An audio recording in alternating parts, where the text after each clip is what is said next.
Alright everyone, it has been a while since I've done a video, and that's mainly because there haven't been a lot of updates lately for FSD. For full self-driving, even for just the core Tesla software, there's been some bug fixes, but not really anything else of note.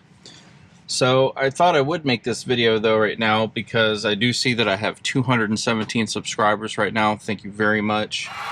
Not really sure I'd ever get any. I remember having my first 2 or 3 and being so excited, so I'm grateful for everyone who subscribed, and I'm looking forward to the future of Tesla and their products and AI and things like that. So hopefully there will be more content in the coming months as things start to accelerate again. Touching on AI, let me talk about this. It's super exciting. Pardon the view, I just got the Tesla inspected, so actually let me talk about that. Getting your Tesla inspected for state inspections. From what I've seen, I tried to look in the Tesla app. There's a place where you can look for service, and you can tell it what kind of service you need at the Tesla shop. Inspections were not listed, so I've come to my local Chrysler dealership where I bring my van, and they were able to do my inspection. So I'm good. So if you don't know where to take your Tesla to get inspected, apparently any shop can do it. I would just recommend you ask if they do Tesla specifically or just electric vehicles to make sure they're familiar. I was able to put the car in valet mode. So if you've never done valet mode, actually it's not even a control panel. Where it is up here in your profiles. If you click on valet mode, sure, I'll do it. It prohibits certain things. I will put the list of kind of changes that it makes to your vehicle on the side in the video, but just know that it prevents the car from going too fast. It also prevents, it's a different profile, so anything that a service technician does on your car, adjusting the wheel, adjusting the seats, anything about how the car drives will not affect your profile. And then to get out of valet mode, you enter your PIN, which I will cut briefly so I can protect my PIN. And now we're back, and you see that we're out of valet mode and we're ready to drive. So let's get driving here and talk about which direction do I want to go here? Sure, why not? So back to the exciting news that I totally took a detour on. Elon Musk has put out a post on X. I'll put up on the side.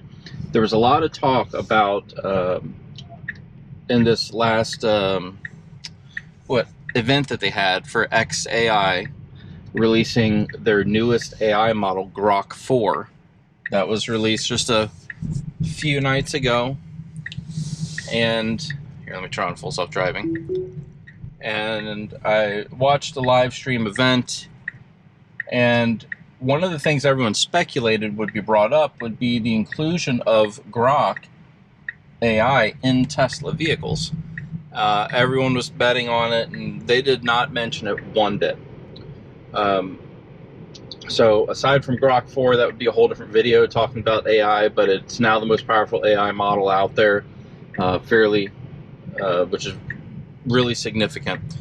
But what was missing from that event was the inclusion of Grok or AI in Tesla vehicles. That's what everyone wanted. So some user went out there on X and asked Elon Musk when Grok would be coming to Tesla vehicles. And I'll put up the quote, and he said by next week at the latest. Today is what, July 11th that I'm creating this video, and I can't explain how exciting that is. And let me try and convey how exciting that is and what that means. So if you're new to this channel, maybe you're not familiar with full self-driving, if you've been on this channel for a while, or if you follow Tesla for a while, you know that these cars literally drive themselves,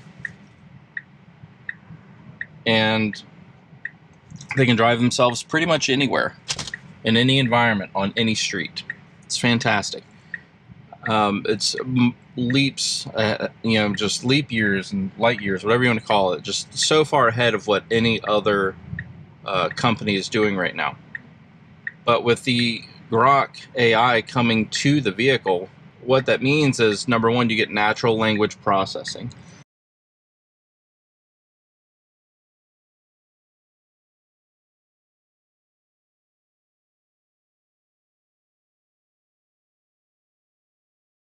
In the AI world, it's, you know, the acronym is NLP. But what that means is, like, when you use a product like ChatGPT or Google Gemini, the fact that you can talk to it in normal language, you can type to it, you can speak to it with your voice, and it just knows how to understand what you're talking about and what you mean. Versus, you know, we've all used voice assistants, likely, you know, like Siri or Alexa, which are horrible as far as being able to truly understand what you mean. Sometimes they don't even understand what you say. You know, with these AI models, they can, without fail, know exactly what you're saying and what you're meaning when you're trying to talk. So what does that mean for being in vehicle? Well, that means, hopefully, maybe not in the first iteration, but eventually, that we'll be able to talk to the car and have it respond. Maybe it's a good time to put a clip of Kit from the old Knight Rider show. I am the voice of Knight Industry 2000's microprocessor, KITT for easy reference, a Kit if you prefer. On the video, but imagine being able to say Grok, or maybe they'll let you give it another name, but let's say Grok, turn on full self-driving. Grok, change my navigation. I now want to go to Charlottesville, Virginia. Grok, add a stop at the nearest Chick-fil-A. And what I am hoping for with this integration is that you get that natural language processing, the ability to literally talk to your car. I mean, obviously you see that already. If you have Apple CarPlay, you can press the voice button, you can ask Siri to do these things, but it doesn't work very well. I don't think I'm the only one that thinks that.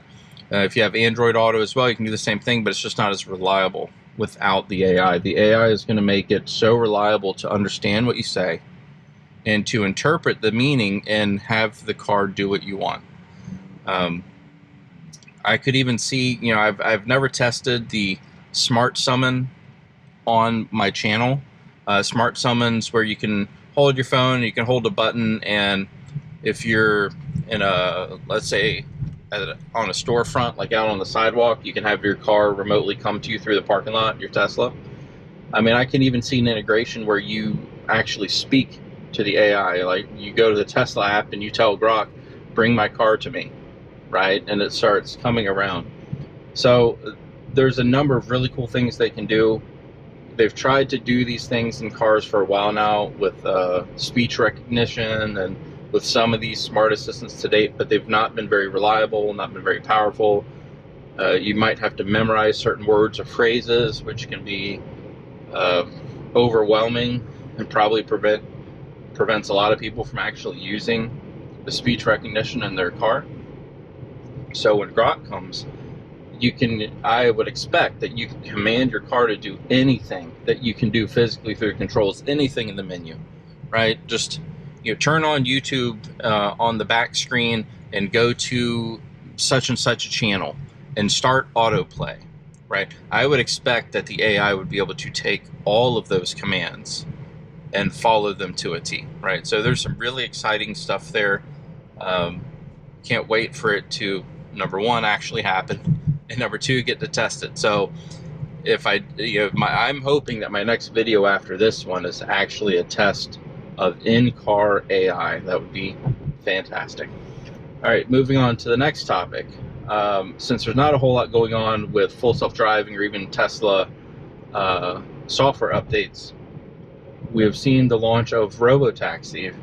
And if you haven't seen it, they launched the Robotaxi in Austin, Texas in mid-June.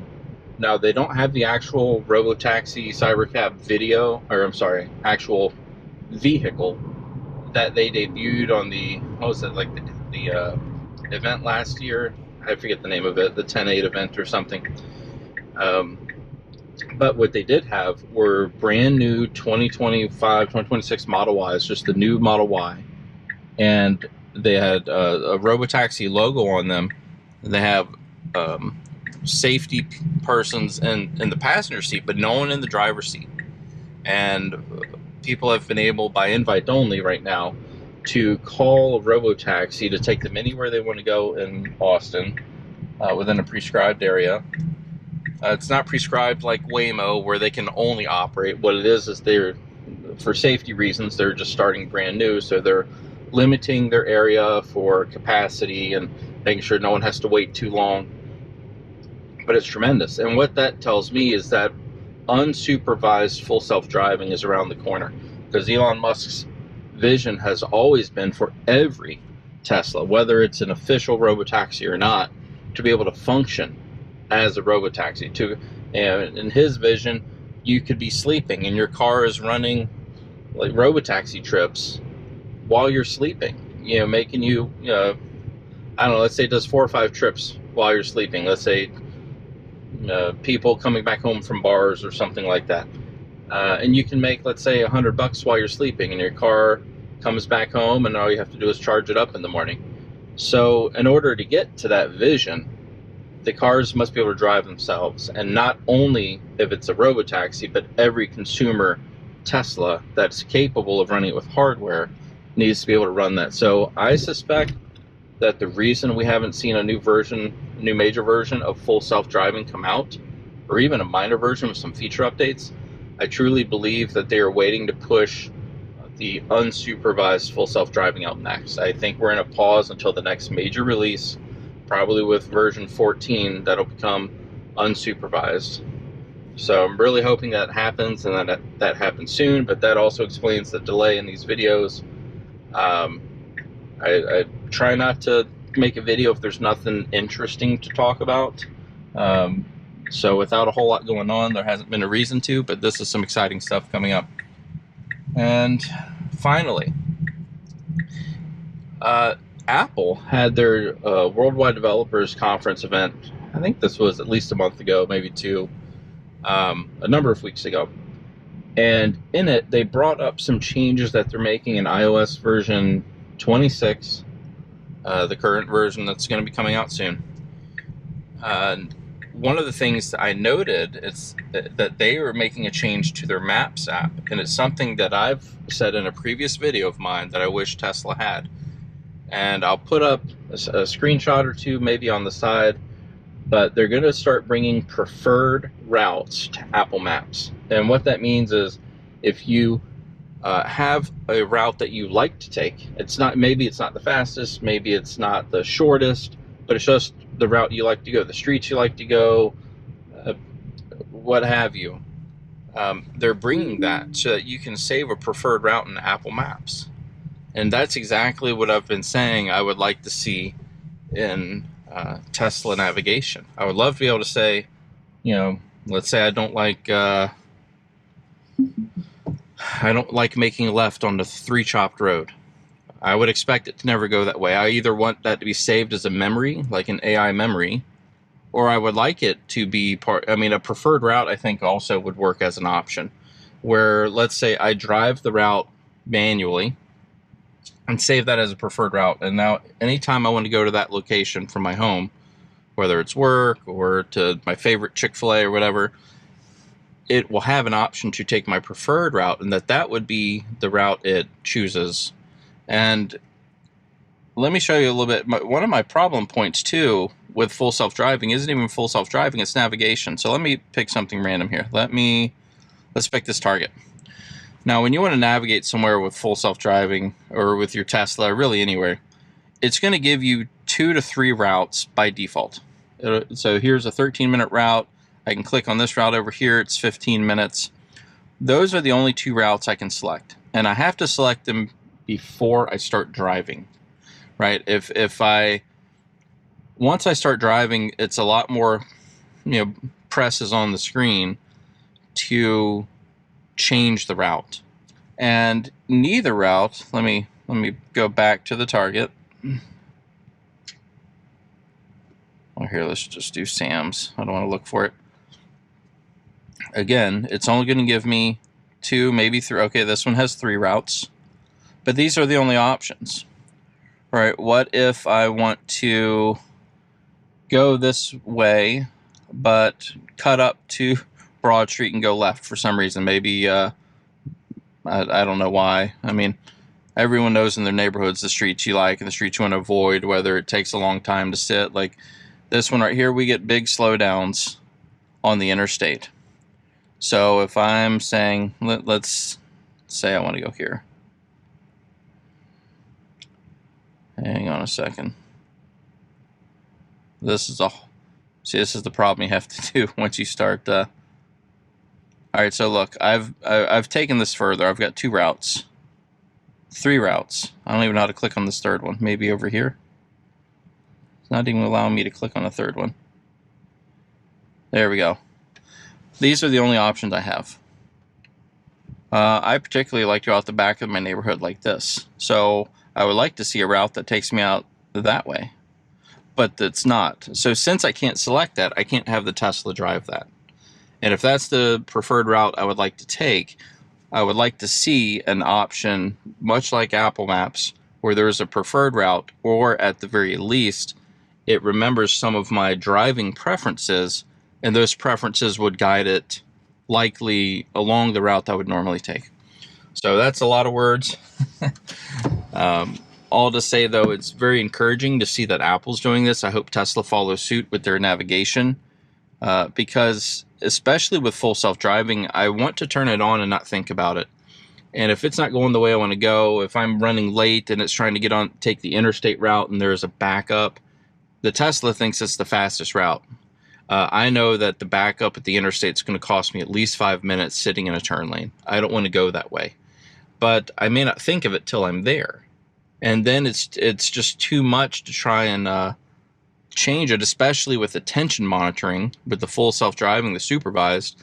It'll yell at me if I'm touching on the screen too much. So then I end up having to cancel full self-driving and then drive manually for a bit until I'm on the path I want, and then I turn full self-driving back on. So, anyways, that I find that encouraging. I hope Tesla brings that in. So to summarize the video, we've got Grok integration, AI integration with Tesla, hopefully coming within the next week or so. Cannot wait for that. We've got the Robotaxi launch, which is an encouraging step towards unsupervised full self-driving, which I definitely hope we can get by the fall. And then we've got Apple, who's in a whole different space, but what they're doing with their maps and navigation is really something I've been looking forward to, so I hope that Tesla integrates that. All right, and if you like these videos, please like, subscribe, and hopefully the next time you see me, we'll be testing AI in our Tesla.